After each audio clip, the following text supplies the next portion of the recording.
Hello everyone, Assalamu alaikum. This is Ushi Ahmed. Welcome to our new blog.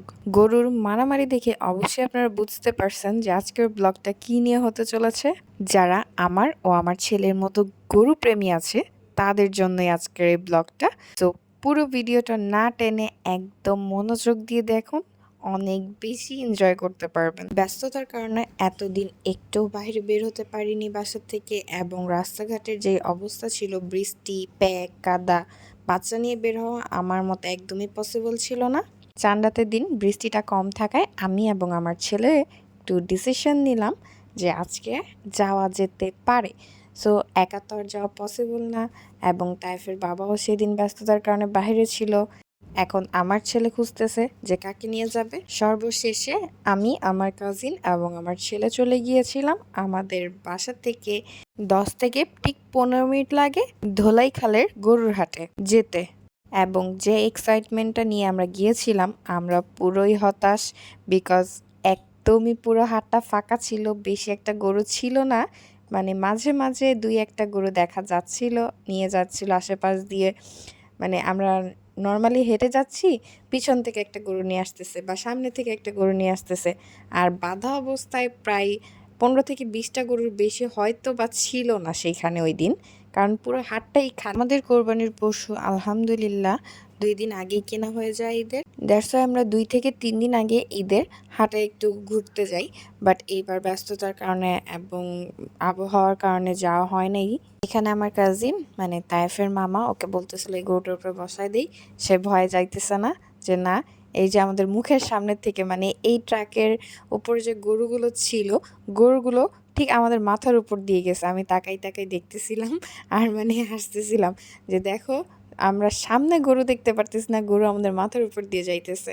এই যে সামনে একটা গরু নিয়ে দাঁড়ায় আছে, আশেপাশে 4-5টা গরু মনে হয় ছিটায় ছাটায় পড়ে আছে, কিন্তু এটা আমার একদমই মনে হচ্ছে না যে আমি কোনো হাটে আসছি।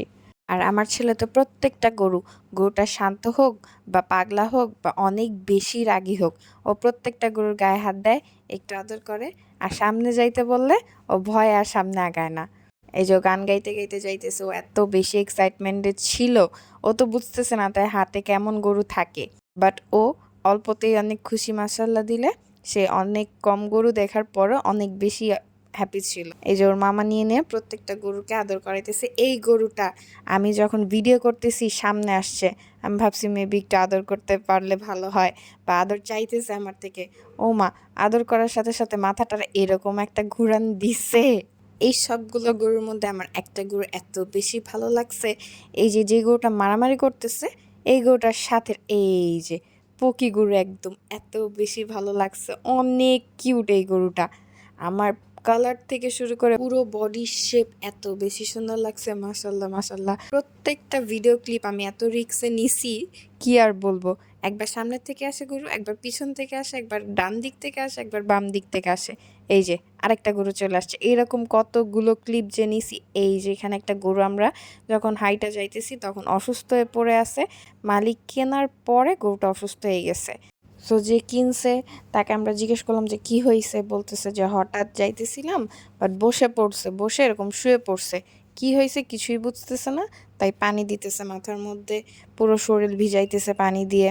এই যে ফাইনালি এই বছরের জন্য আলহামদুলিল্লাহ আমার ছেলে গরু দেখার একটা যে মনে আকাঙ্ক্ষা ছিল সেটা শেষ। আমরা মন ভরে গরুটা না দেখতে পারলেও কিছু তো দেখছি, অল্প কিছু দেখছি, বাট দেখছি। এই যে বাংলাদেশের সবচেয়ে বড় সমস্যা হচ্ছে রাস্তায় জ্যামের সমস্যা।